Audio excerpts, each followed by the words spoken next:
Hoy en Alguien como vos, el episodio número 2. Pacientes en rehabilitación. Almas en soledad. Dicen que la rehabilitación es física, que el trabajo duro devuelve la movilidad, el habla, la rutina. Pero, ¿qué pasa cuando el alma se va apagando porque nadie le acompaña? Hoy en Alguien como vos, Mariana nos abre una puerta difícil, nos cuenta cómo es trabajar con pacientes con daño neurológico y convivir con una realidad tan dolorosa como silenciosa, la falta de empatía de quienes más deberían estar. Esto no es solo un testimonio, es un llamado a mirar, a escuchar y a no abandonar. Bueno, Mariana, gracias por estar acá y por dar tu testimonio. Arrancamos con una pregunta que puede ser sencilla, pero a la vez un poco extensa, y tiene que ver con quién sos y cómo llegaste a trabajar con personas que tienen daño neurológico. Bueno, no, gracias a vos por el espacio. Eh, bueno, ¿cómo llegué a trabajar con pacientes neurológicos? Bueno, yo estudié kinesiología y después de algunos años comencé a hacer posgrados con especialidad en neurología para adultos, para niños y, y bueno, y así fue como comencé con este trabajo y siempre quizás desde la mirada de tratar de ayudar a las personas. ¿Recordás el primer paciente que te tocó profundamente y qué te dejó ese paciente? Sí, me acuerdo de una niña preadolescente con un cuadro de ECNE, que es lo que es una parálisis cerebral, más comúnmente llamado. Esa niña falleció y fue por negligencia médica quizás y por una familia que nunca logró aceptar su capacidad diferente y siempre sentimos con mi equipo de trabajo que ella estaba como, no sé cómo decirlo, si abandonada o no aceptada, ¿Marginada por su propia marginada familia? por su propia familia, que no sé si es algo que se pueda juzgar porque creo que nadie está preparado para vivir una situación así seguramente, pero hicimos todo lo posible por ayudarla y siento que nunca fue suficiente y a veces sentís que fue un poco tu culpa. Después de muchos años de ejercer entendés que no, pero te marca fuego y siempre te preguntás qué más hubieras podido hacer desde tu lugar con ese paciente, con esa persona, más allá de que siempre nos dicen cuando empezás a estudiar que el paciente es paciente y no hay que llegar a tener una relación más personal, pero yo desde mi experiencia siento que con los años es muy difícil no pasar esa línea, porque no hay manera de que no te involucres emocionalmente con tu paciente porque tenés que ponerte un poco en su lugar, no solamente desde qué vamos a hacer para que puedas mover mejor el brazo, para que puedas caminar, para que esto deje de doler. Sí, o sea, ponerte en tu lugar saliendo de la parte profesional, digamos. No podés dividir a la persona en dos partes diferentes porque muchas veces esta niña no podía expresarse con palabras porque no podía hablar, pero el lenguaje corporal dice mucho. Y en las personas que pueden expresarse, a veces te quieren contar cosas y yo creo que no es una opción decirle, bueno, yo soy tu terapista físico, no vamos a hablar de... Claro, acá vinimos a recuperar solamente. Para mí no podés hacer esa distancia con tu paciente porque esa persona te está confiando en vos plenamente su salud física y yo creo que un poquito la mental, aunque tenga que ver más con un psicólogo, con vos. ¿Cómo se siente estar al lado de alguien que intenta comunicarse, moverse o salir adelante y su familia no aparece emocionalmente? uf, eh, es muy difícil y tiene su parte buena y su parte mala. La parte buena creo que es esto que te decía hoy de que esa persona confía en vos, se relaja con vos, siente que vos sos un apoyo importante en su vida y no solamente desde lo físico. Y es muy difícil porque uno siempre trata de comunicarse, al menos yo con la familia, de dar ideas de cómo pueden manejarse, de cómo pueden adaptarse, tanto muchas veces tenés que hacer adaptaciones en tu casa, Claro. eh, manejar horarios, llevarte la rehabilitación, una alimentación de este tipo, las medicaciones, los cuidados higiénicos, que no son los mismos cuando tenés todas tus capacidades motrices a cuando tenés una movilidad reducida, cuando tenés un familiar con una capacidad mental afectada, ya sea de nacimiento o adquirida. Claro.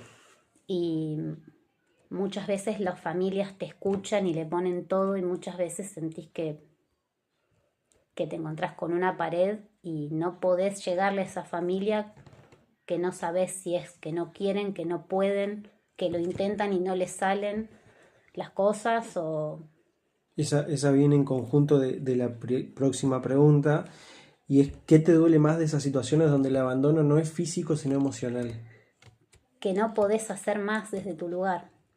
Pero cuesta entenderlo también. Cuesta entenderlo, pero ahí vos tenés que como terapeuta decir y comprender que hiciste todo lo que estaba a tu alcance, porque hay límites que sí no podés traspasar legalmente y de mil maneras más. O sea, yo te puedo decir a vos, bueno, mira, con tu mamá tenés que hacer esto, o podrías probar esto, o fíjate, o mira, probar a hacer terapia para ver cómo sobrellevar la situación, aceptar esta nueva vida que tiene tu mamá a partir de esta patología o de este accidente y cuando del otro lado no te escuchan o no aceptan o siguen haciendo las cosas A su manera, a por su decirlo de alguna manera. manera, que quizás es la que más perjudica física y emocionalmente a su familiar, vos ahí es como que hasta ahí podés llegar. Si no, hablando mal y pronto te tenés que agarrar a puñete. Exacto, y no solo eso, el tema lo que te duele es que no podés ayudar más a la otra persona. ¿Te ha tocado tener un paciente que haya estado progresando y que vos te das cuenta de ese progreso y que a la familia, por decirlo de alguna manera, le dé lo mismo? Sí, o que no lo vean o que nunca sea suficiente. Sí, me ha pasado cuando no hay una aceptación de esta capacidad diferente o ya sea, como te decía hoy, de nacimiento o adquirida después por alguna enfermedad, eh, al no lograr comprender que ya esa persona no va a volver a ser la de antes, Claro. cualquier avance que para vos como terapeuta es wow, pudo llevarse un vaso a la Claro, boca, es un objetivo de cumplir de todos los días que vienen trabajando pudo también. pararse. Esta nena que tenía un pronóstico de no poder caminar O se nunca hizo entender. y hoy está Mm, caminando, no como el patrón de caminata de marcha que le decimos nosotros, que se llama normal, claro. pero que logra caminar a su manera después de muchos años y para vos es, wow, esta nena está caminando. Y que venga un par y te diga, ah, sí, pero no camina bien. Es como que Chocante, pero a morir. es muy chocante para uno, pero más que nada porque ves que esa persona, esa personita sigue sin tener aceptación y Además se esforzó mucho para llegar ahí. un esfuerzo de años eh, y un logro tan grande y que del otro lado parezca un logro tan chico o ni siquiera llega a ser un logro. Pero bueno, todos lo vemos de maneras diferentes, por algo somos todos personas diferentes. ¿Hay alguna historia que no podés soltar? Eh, no, Uy, no, después de más de 25 años trabajando en esto, aprendes a soltarlo, porque si no, nunca salís de tu trabajo y nunca podés seguir con tu vida. A los primeros años sí, lloraba mucho, me frustraba, me enojaba, me indignaba y más allá de que le pongas mucho mucha garra, tanto física como mental, terminás comprendiendo que sigue siendo tu trabajo, que es tu parte de la historia en la vida de esa persona. Claro.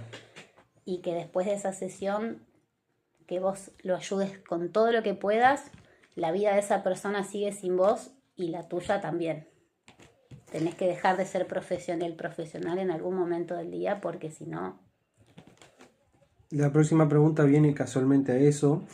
Es qué te sostiene después de tantos años en la profesión y qué haces con eso que vas cargando día a día, cómo lo largás, lo liberás a las tensiones en ese caso de acumular en el trabajo y después cuál es tu cable a tierra, por decirlo de alguna manera. No, mi cable a tierra es compartir tiempo con mis amistades, con mi familia, con mi pareja, hacer otras cosas que me gustan, que no tengan nada que ver con la profesión. Claro. Y nada, esto. Creo que los años te van dando la experiencia y las herramientas para poder manejar estas situaciones y estas formas de vida de otras personas que aunque no las compartas, sabes que no podés influir o podés influir y meterte, por así decirlo, hasta un cierto punto y ahí se termina. Si no, no podés seguir ejerciendo después de tantos años porque terminás demasiado lastimado. Última pregunta. Si un familiar de algún paciente o de alguna persona que está padeciendo algún daño neurológico estuviese escuchando el podcast, ¿qué le dirías? ¿Qué le diría? Que lo entiendo, que lo acompaño porque me ha pasado también en lo personal y cuando te pasa desde lo personal también podés entender el otro lado y que se animen a entender, a escuchar, a adaptarse, que hay mil maneras de empezar de vuelta y que no abandonen ni se rindan más allá de las posibilidades que tenga cada paciente, que no se rindan porque esa otra persona que está en otra situación de vida con una capacidad diferente, desde lo emocional necesita mucha más ayuda y rehabilitación a veces que la que necesita el cuerpo, que el alma y la cabeza son más del 50% del bienestar de una persona. Muchas gracias. No, por favor. Gracias, Mariana, por poner en palabra donde muchos ven cuerpos. Gracias por cuidar no solo lo que se ve, sino también lo que se siente. Ojalá quien escuche esto pueda mirar distinto, porque el mayor acto de amor no es hacer todo, sino simplemente estar.